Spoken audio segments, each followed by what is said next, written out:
Good afternoon, folks. Welcome to our talk where we're going to talk about how gaming tech will help you accelerate your Unreal Engine developments. Let me introduce ourselves first. My name is George F. Stratodakis, Director of Biz Dev at Behaviour Interactive's Business Solutions Group. And with me is Fred DeRoche. He's our Technical Director also with Behaviour Interactive's Business Solutions Group. Behaviour Interactive, for those who don't know, is the largest independent gaming company in Canada, probably about 1,000 or 1,100 or so strong, been around for about 30 years. And about 7 years ago, we launched the Business Solutions business unit where Fred and I are from. The purpose of that launch was really to focus on non-gaming mandates and really taking what's special and the magic about gaming and applied it in the non-gaming space. So before we get going, I'm just going to show you a video that kind of talks about about our pedigree, not Fred and ours, but Behaviour Interactive's. So let's, there you go.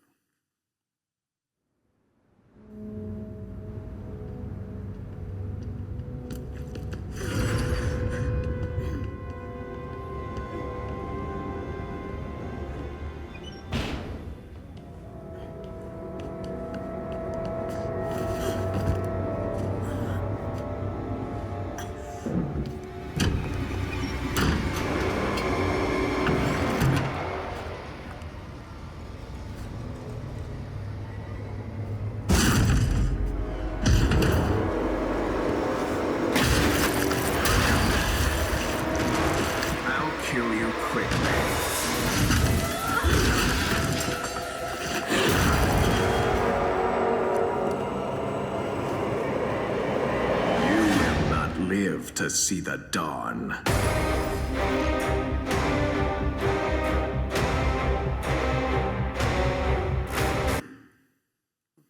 Kill the music there. Thank you. That's it, we're done.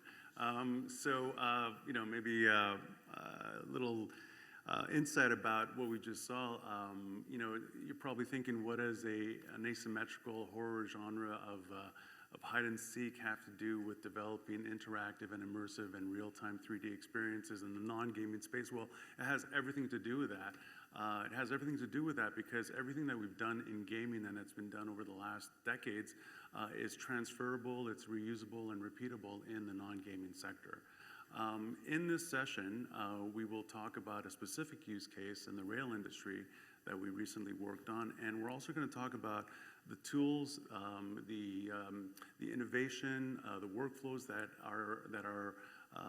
have a long history in gaming and are repurposed in the non-gaming sector to develop solutions like the ones that you're about to see.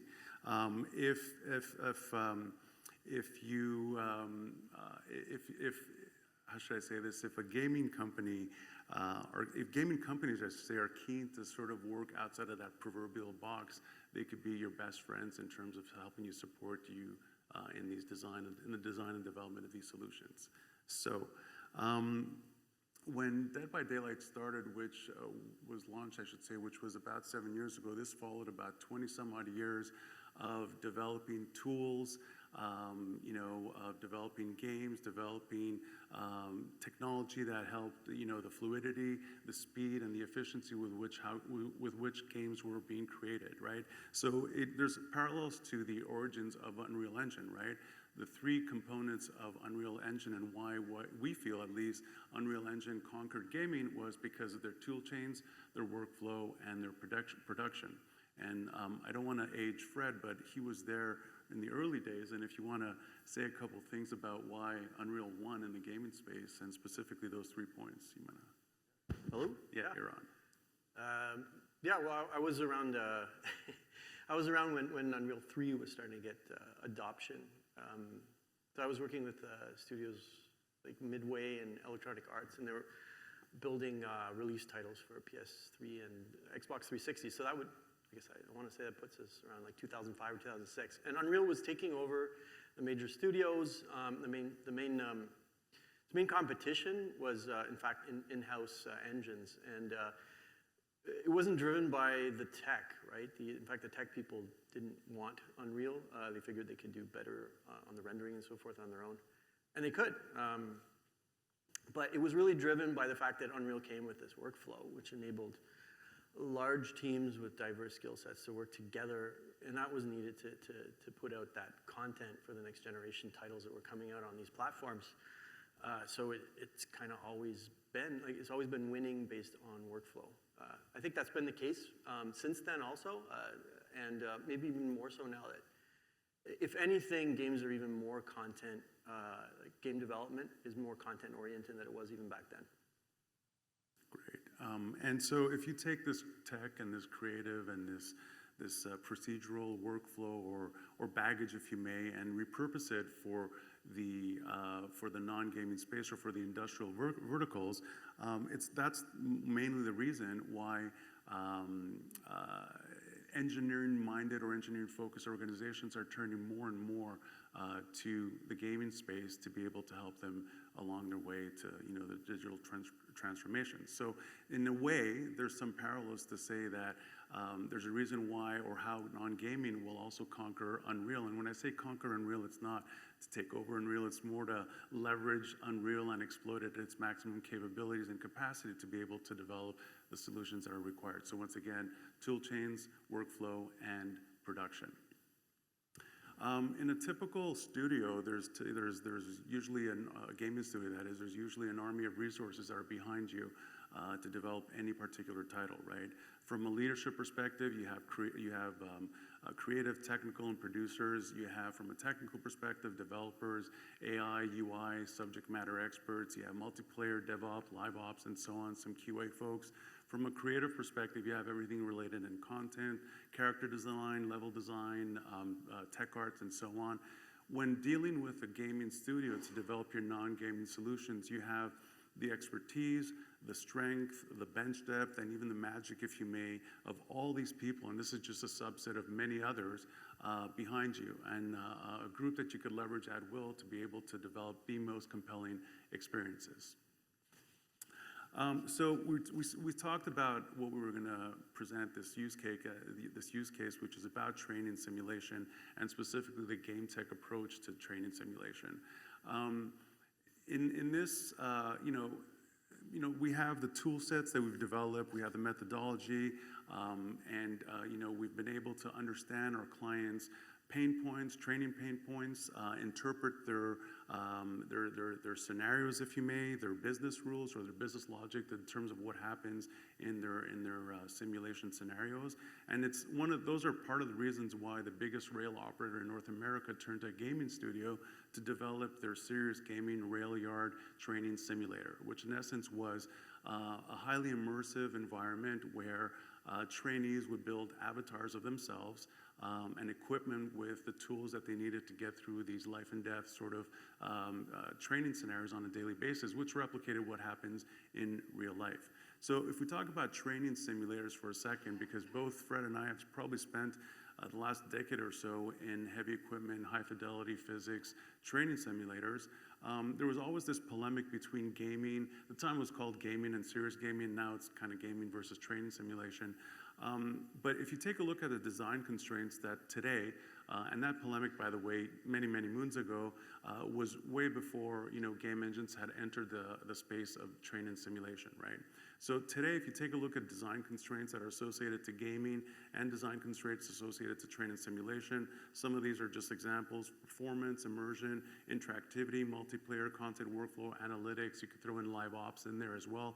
Most of them are identical between gaming and training simulation. In fact, the only thing that differs is the mechanics, right? So mechanics of a game are typically driven by the fun factor. Mechanics of a training simulator are typically driven by operational realism. So if we dive into those for a second, right, we just mentioned mechanics, games, fun factor, and by fun factor, we're talking about, sales, retention, monetization.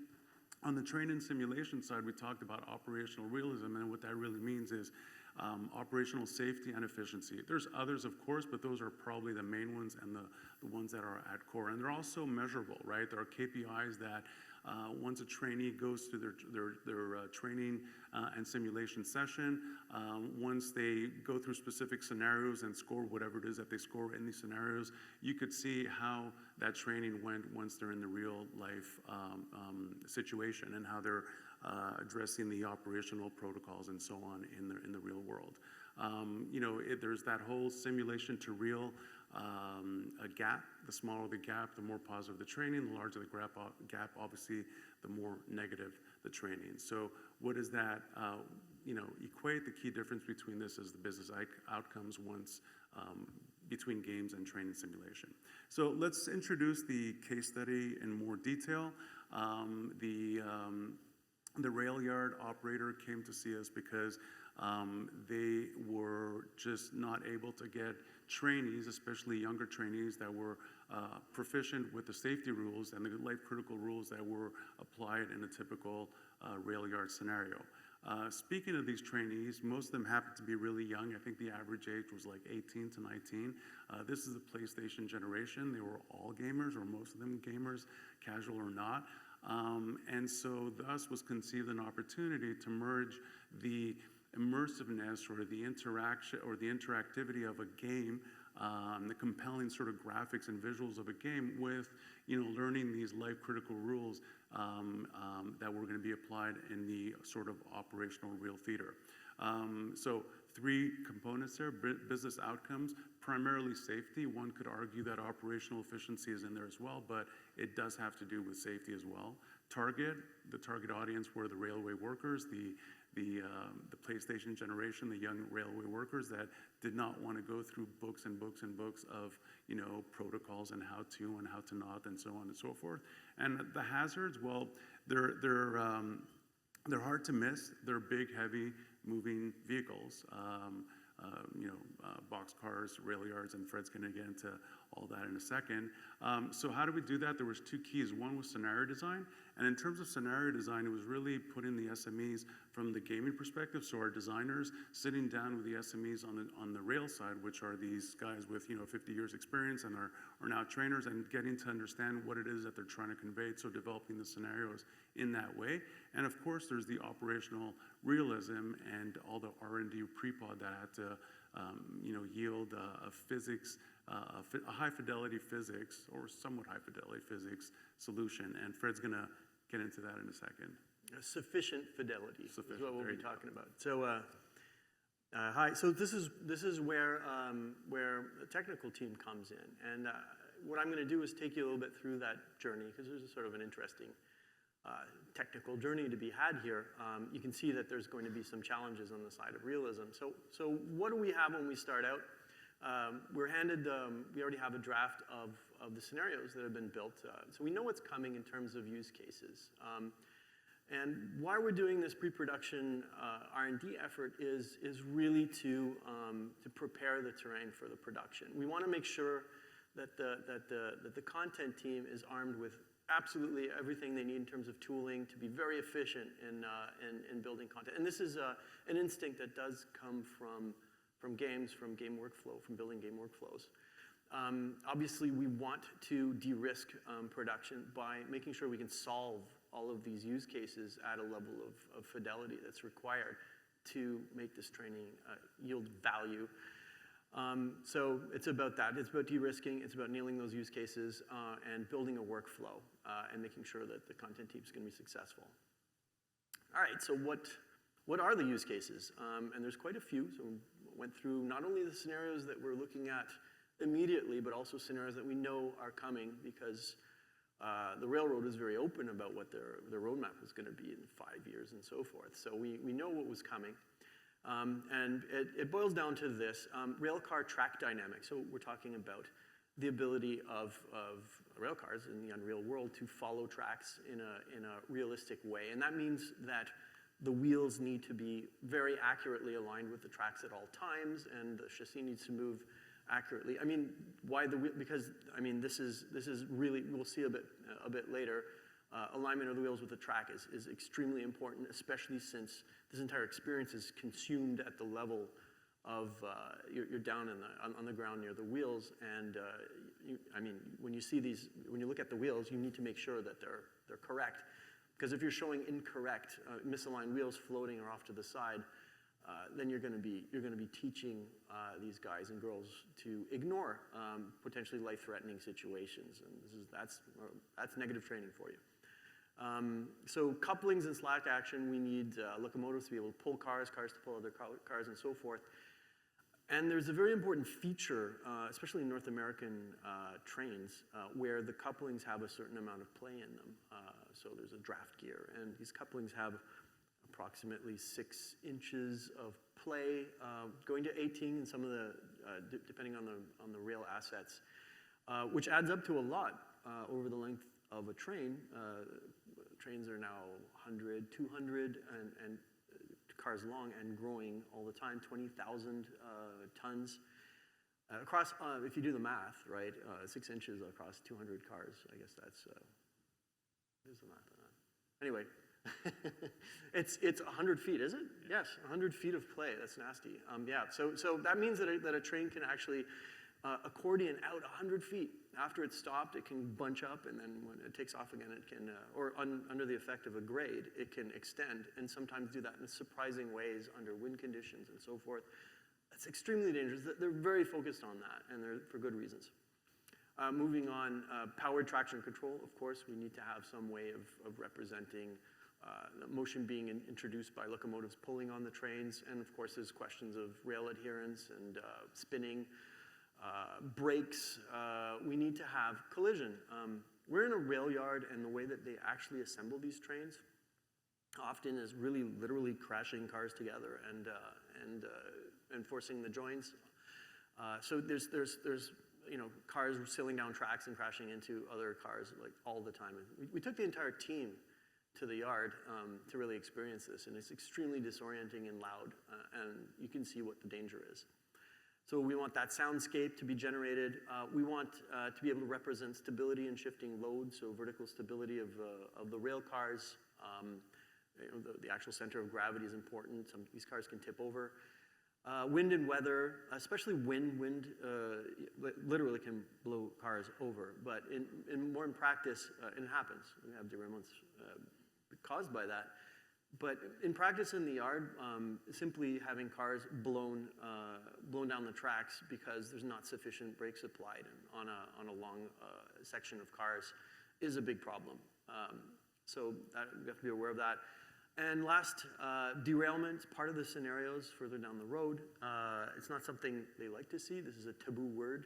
You never, when you're meeting with the railroad, you never say, I don't want to derail a meeting. It's just, you don't say that. But we keep that in our back pocket because they do want to represent it. It's actually surprisingly easy to happen. Not setting a switch correctly, which is something these rail yard workers need to do, will cause it. All right, so now let's put on our thinking caps. How do we do this? How do we render this, all this motion at a good level of fidelity and make sure we respect the roadmap and the tool chain that we're trying to put together? So a first solution you might think of is just going by traditional animation. Just sequence the animation on motion paths and so forth. Rapidly, if you think through that, if we even aim for just 50 cars, each one has 8 or 9 moving parts with the bogies and the wheels and the chassis and the couplings. Doing that right, we're talking about hundreds and hundreds of motion paths. And it's also not sustainable because if you move tracks or anything like that, which happens, you might need to redo large sections. It's just not going to work. And also down the road, we need to have interactive control of the locomotive by the player. So in rail yards, there are actually remote controls that the rail yard workers carry around in order to move locomotives by themselves. So you just can't do it. And accordingly, we have a Drake that's noping out. That's a nope from Drake. But then, of course, you have to say, well, why don't we just do procedural animation? There's all kinds of procedural animation, but the one thing that you might think of is animating along splines, and then you can do all sorts. You could have interactive control. So you can get very precise control over positions of parts of the car along tracks and in a sort of a nice closed form solution, and that's very performant, and that's great. The problem with that is that, great, you can go through curves and you can go through tracks and switches and all of that. You'll realize rapidly that doing that and actually respecting the constraints between, like, basically bogies need to be at a certain distance, constrained by the chassis, having that respected through your curves and so forth. We tried this, it's very difficult. And every time you add a feature like that, you realize that your code is blowing up in complexity. Now you want to support wind or slack action. So slack action, again, remember, the differing, context-dependent buffing and stretching of the distance between rail cars, and all of a sudden your state space just absolutely exploded. There's like thousands of states now that need to be, and like your code basically becomes exponentially complex as you add features. Sort of the nature of trying to script dynamics. And then what happens when you try to introduce collision handling? Are you going to do it yourself? Or are you going to try to play with the physics engine? So we get a note from Drake. So what's you think is the next? Anybody? The next solution? Physics. Absolutely. Engine native dynamics. So what's the idea here? If we need to, we extend the physics layer with new components and new custom primitives that are needed to model this correctly. And then what we look for are these motion use cases or motion features to be emergent from the physics itself. And one major reason that this is a good way to go is that what you're doing is you're building content components. You're not building code. You don't want to script the motion and then have to have to maintain code.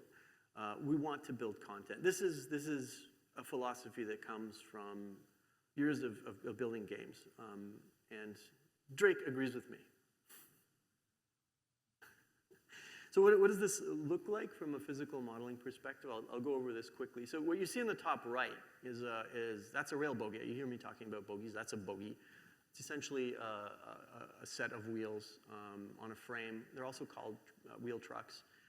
And basically a rail car or a locomotive or one of these sitting on a pin into a chassis, and then essentially couplings on either side. So immediately you can start thinking, well, I can do this with rigid bodies. I can have articulated joints of the right types. For instance, for the couplings, maybe it'll be a ball joint, again, a shoulder joint with prismatic to do the slack action, and then model the traction forces at the level of the locomotive. So what you're building is essentially a giant ragdoll.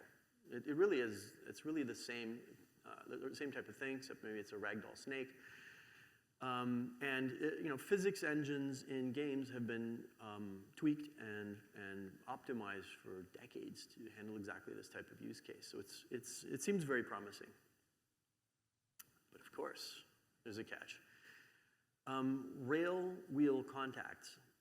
So you see on the left side, there's a diagram which is showing it's sort of a cross section of a train track and a train wheel. And the sort of the thick part of the train wheel is called the flange. It's what keeps the train from coming off in most situations. There's all sorts of interesting physics to this, which if you want to ever come talk to me. But really what this is trying to illustrate is that there's a high complexity to the actual contact points that are generated between the wheel and the rail, and they're very niggly, and they're very unstable. And there's a lot of them. On 50 cars, you would wind up with hundreds of contact points. And when you climb up on the flange, it gets really, really worse. So this is, and we tried this, and it was a disaster. So, you can see it coming. There's a robustness problem here, the level of physics, and a performance issue also. So what we need is a simplified model to govern the interaction of the wheel sets with the track. Where do you go first? Go to the marketplace. So if you have a problem like this, chances are somebody's looked at it. Doesn't hurt to look. And sure enough, somebody has looked at this, and there's a plugin out there with exactly what we needed, track joint abstraction. So what this does is it basically is a single joint introduced at the phys-x level, the native phys-x level, which handles all of the 6 degrees of freedom of the interactions of a wheel set with a rail, a well-defined rail, so basically a parametric curve with nicely differentiable properties. And this is a single joint. So this simplifies the actual physical representation immensely, and it works great. So that was quite a find. And wait a second, you might say. You've just simplified the reality of all these wheel contacts down to a single track joint. So you've sacrificed fidelity. And this is true, but obviously we test this. And it works to a level that's absolutely fine for the use cases we have currently and in the foreseeable future. And we'll show that. This is where we're going next. But there's a lesson in there about under-engineering it over. Obviously, you don't want to under-engineer, but you don't want to over-engineer either. And here's a completely hand-wavy graph I built, where I'm situating operational training of the nature I'm doing. Sort of, we have as a graph of cost in the vertical axis versus fidelity. More or less, the idea is the more fidelity you need, your cost goes up, and it's sort of a hockey stick shape or whatever shape you really want. There's no data behind this. But when you're doing an engineering simulation, for instance, you might be very interested in the wheel contacts because you're measuring wear and tear on the wheels, or you might want to model pathological situations like chipped wheels or seized up bearing boxes and things like that. These are not goals of the simulation, so we don't need to do that. And on the other end, in applications in operational visualization, you might need very simple physics, and you might not even need to go where we went here today. But its message here is, engineer it at the right level for your use cases. So now, go to use case validation. So what you're going to see now is a video. It's recorded entirely in the editor. So what we've done is we've integrated all the technologies we needed, introduced all the primitives we needed, and I think it's important to note the entire thing was done simply by object composition in the editor. There's not a single line of script in any of this stuff. And that's a very powerful message, which I want to get back to later, but let's go for this. Going, or I need to click again? All right, so here we go. So first thing, let's instantiate a locomotive, place it on some tracks that we've laid out, and I get interactive control on my mouse wheel here, showing dynamic braking, acceleration in both directions, and so forth. Now in the editor, I'll just duplicate that, flip it around to illustrate that we could run in either direction here. There's actually an arrow I put on the top of this asset. So I'm able to independently control them back and forth, both at the same time, and physics collision marks. Now coupling, so this is a very important use case. I've set up in a curve here, which is a little bit more of a difficult use case. I just want you to look at, once I've coupled, the actual slack action, which I'm illustrating by moving back and forth here. So you see that play there? That's what we're looking for. Now, basically, from a cargo perspective, I just create an asset with a certain physical properties and weights and so forth. I can just drop that straight on my rail car, or make a whole bunch of them, and they'll interact physically, they'll interact with the car, and this will have an effect on the entire weight of the consist and traction and so forth that's built into the physics. So we get that for free.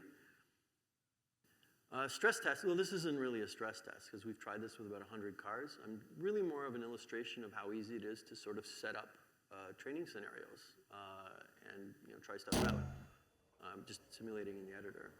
So here, if you watch, when the locomotive changes direction, you'll see the consist stretch out a bit. If you see that, changes direction. Now, very important, talked about this earlier, the experience at the level of the player. So, maybe a little first-person guy, girl, I guess. And what we want to look at here is, the interaction of the wheels with the track and how they follow the track accurately, how the wheel bogies are moving. It's going a bit fast, but the accuracy here, it's within fractions of an inch. We're really riding the rails correctly, and if we weren't, it would be intentionally. We want them to notice that. So that's very close to reality motion for trains through switches. Next, steep grades. We want to try this out on grades. So in theory, the locomotive it is struggling to haul its cars up this grade. It's not a grade that you'd ever see. this is far too exaggerated, but we wanted to try it out. And so there would be compression on the other end of the coupling as the cars start pushing on the locomotive rather than the other way, and the locomotive pulling. So wind effect. Wind is introduced as an actual physical impulse on the faces of objects. So I'm using a wind plug-in here, illustrating it with the flag. What's important to note is that the car on the bottom left has its brakes on and the car on the top right doesn't. So it's getting accelerated by the wind and it'll be caught by the car with the brakes. Great. What's next? Oh yeah, the finale, an actual derail. So what I do here is place simply a physically collidable object in the path of the train. And what that's going to do is break the track joint constraint. Literally, it's a breakable joint and knock the train off the tracks.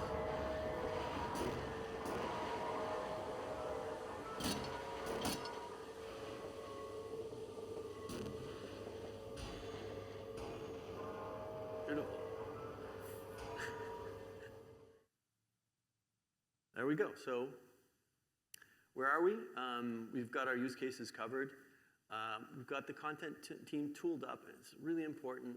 They got full autonomy. All of this could now be rebuilt by anybody on the content team, and they can start iteratively building their scenarios out of these components without having any kind of kinematic scripting to deal with or to have to talk to a developer to build their content. The scripting is kept for what scripting is good at. It's really the scenario control. And with that, we're ready to go to production. So let's see where that brings us. So thanks, Fred. And so now that all that foundational work is done from a pre-prod and an R&D perspective, as Fred mentioned, it's given to the creative team. I'm not going to go through everything that the creative team did to get to the end result, but I have put together a quick video of some excerpts of the actual scenarios. Here we go. Of the demo that we did for the rail yard operator. So obviously, having an immersive environment is super important. This is a like-for-like representation of the specific rail yard that's not too far from where we're located up in Montreal. We used all the tools available within Unreal to make sure that we leverage the night operations. Rail yard operates 24/7, so it's important to make sure that we do have that capability to make for a more immersive experience. Unfortunately, we are prone to weather up in Canada. You may have heard rain had to be part of that. And again, this is all the native stuff that's available in Unreal. There's lightning, there's fog, there's wind, as you saw earlier with Fred. And we have been known to get the occasional snowstorm. And snow is super important in the rail yard industry, and the rail industry per se, specifically in rail yards, because it hides many of the obstacles that are available and with which rail yard operators typically either collide or trip over and get injured. So super important to have that. Typical training scenario starts off with what we call a scenario briefing. So you have your avatar that meets up with a trainer, and this is where the specific scenario is going to be explained. There's typically a scenario briefing, a safety briefing. Within this briefing, it talks about specific protocols that are going to need to be followed. Obviously, safety protocols. There's something called life critical rules, which are sort of again based on HSC type documentation about how certain things have to be done in a safe manner. Once the safety briefing is done, scenario begins, and we always begin in the locker room. And this is where the avatar essentially puts on all his PPE, his personal protective gear or personal protective equipment. And as you can see on the top left, there's a little dude that's getting greener and greener. That's the health of the avatar. So now it's full green. He's ready, or she's ready, or they're ready to attack one of the first scenarios in the field. So, and if they get close to situations where they're a little more dangerous, you'll notice that the green guy in the top left gets less and less green. So, typical game situation and mechanics. You have, we had voiceover done because radio comms are super important in a rail yard operation. Communicating with the tower is obviously pretty important. If you see the layout of the screen, you have your health in the top left, you have your score on the top right, you have sort of like a danger meter on the bottom right, and a compass on the left. And that kind of, evolves as the training scenario does. There's some mechanical components. In this case, I think they're applying handbrakes. There's air hoses that can be removed, attached, or unattached. There's rail yard switches. There are actual rail switches that can be moved. And there's a series of actual mechanical procedures, if you may, that are replicated in this immersive solution. This is just an example of him being probably a little too close to the rails, hence why his little green guy is a little less than green and more white. But it gives you a good example, and again, the radio comms are there as well. When you look at this scenario, this is just another walking around scenario, and just for your, just so that you know, I think the total number of scenarios were about 3 scenarios. Total playable time was about 2 hours. This entire process took about, we talked about accelerating your developments earlier on, and that's the title of the session. This entire development took about a little under 3 months, and I think at max we had 10 people working on this particular tool. So it gives you an idea of what can be done once you leverage the right tools with Unreal and within Unreal and the plugins available in the marketplace, right? So we showed you guys this use case. We showed you a glimpse of our pedigree with the Dead by Daylight work that our our digital people, our gaming focused people back home work on. The message here is really that, once you take these complementary skill sets that are typically found in the gaming industry, that's how you could unlock, the true value and the true capabilities of the Unreal Engine. Yeah. Thank you.